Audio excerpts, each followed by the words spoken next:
cet été a été marqué par une séquence sécuritaire du gouvernement qui demande pour le moins un certain nombre de rectifications, de mises au point.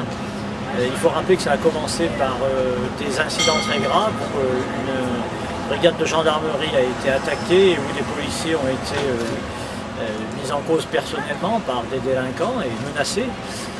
Je veux dire pour ma part que je trouve ces événements inacceptables et que j'apporte pour ce qui me concerne mon soutien aux policiers et aux gendarmes qui se sont trouvés dans ces graves difficultés. Ces incidents ne peuvent pas être tolérés dans un pays démocratique. La loi doit s'imposer à tous, évidemment, et j'y vois aussi un échec de la stratégie de sécurité conduite depuis maintenant 7 ans par Nicolas Sarkozy, car ce sont des événements qui n'existaient pas par le passé et qui montrent que les discours martiaux ne suffisent en rien, puisque jamais jusqu'ici on avait vu des événements d'une telle gravité.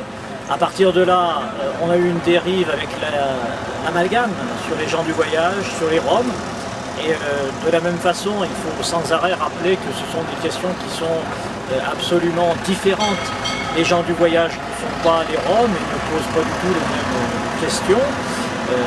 À Saint-Étienne, la situation est stabilisée globalement avec les gens du voyage. Nous avons des aires d'accueil, par exemple, depuis longtemps.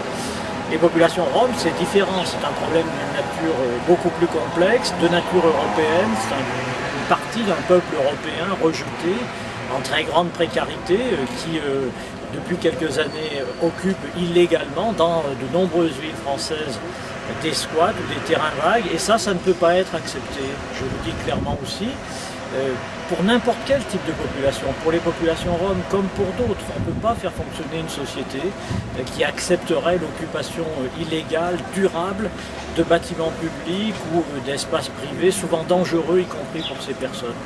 Donc cette question doit être traitée au niveau européen. Il faut faire évoluer la législation, il faut renforcer les programmes d'éducation, de formation pour les populations roms dans leur pays, car c'est là tout de même où ils ont le plus de possibilités, si ces questions sont réglées, de s'intégrer. Et on ne peut pas accepter effectivement les occupations illégales dans notre ville et dans notre pays.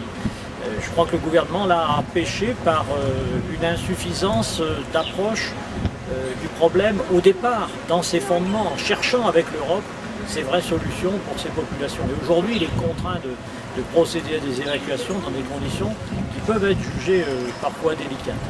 À Saint-Étienne, nous avons travaillé de concert avec les forces de police pour que les choses se passent le moins mal possible. Mais c'est une attitude que je conserverai, car je ne peux pas accepter que dans notre ville, il y ait des occupations illégales permanentes et il n'y aura pas de nouveau bidonville à Saint-Étienne. C'est un engagement que je dois prendre pour la sécurité et la sérénité de l'ensemble des Stéphanois. Il y a eu beaucoup d'autres choses en matière d'initiative gouvernementale, notamment les propos absolument insensés du président de la République qui envisage de distinguer parmi les Français, ceux qui sont des Français plus récents que d'autres, pour leur appliquer des lois différentes en matière de sécurité. Je m'oppose complètement à cette orientation qui oppose les Français les uns avec les autres au lieu de les rassembler. Le président de la République est complètement à contre-emploi. Il revient quasiment sur l'article 1er de la Constitution, et ça, je m'opposerai par tous les moyens possibles à une telle dérive. La France doit rester un pays où l'état de droit s'impose à tous, d'où qu'on vienne et qu'on soit français depuis 2 ans, 5 ans ou 500 ans. Ça n'a pas de sens de procéder à ces distinctions. Enfin, je voudrais dire que mes propos mettant en cause les maires sur les questions de sécurité, notamment de M. Estrosi, sont inacceptables. À Saint-Étienne, je suis engagé depuis le début de mon mandat sur plus de prévention, création de 8 médiateurs notamment, qui n'existaient pas auparavant, plus d'éducation, plus de dissuasion avec les caméras vidéo qu'on a développées là où elles étaient utiles, avec un comité d'éthique sur la vidéosurveillance. Je demande plus de policiers nationaux, car on nous a supprimé des policiers nationaux, comme dans tout le pays. Je demande aussi une attitude plus rigoureuse sur la fermeture des établissements de nuit. C'est le gouvernement qui nous a gênés dans notre volonté de tranquilliser un certain nombre de quartiers.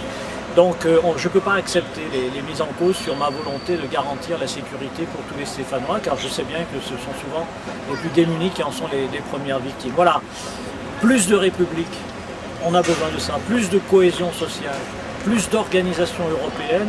C'est la politique que devrait mener le gouvernement. On n'a pas besoin de stigmatisation, d'opposer les Français les uns avec les autres. Ça, c'est une voie qui ne mène nulle part, si ce n'est à relancer les idées nauséabondes du Front National.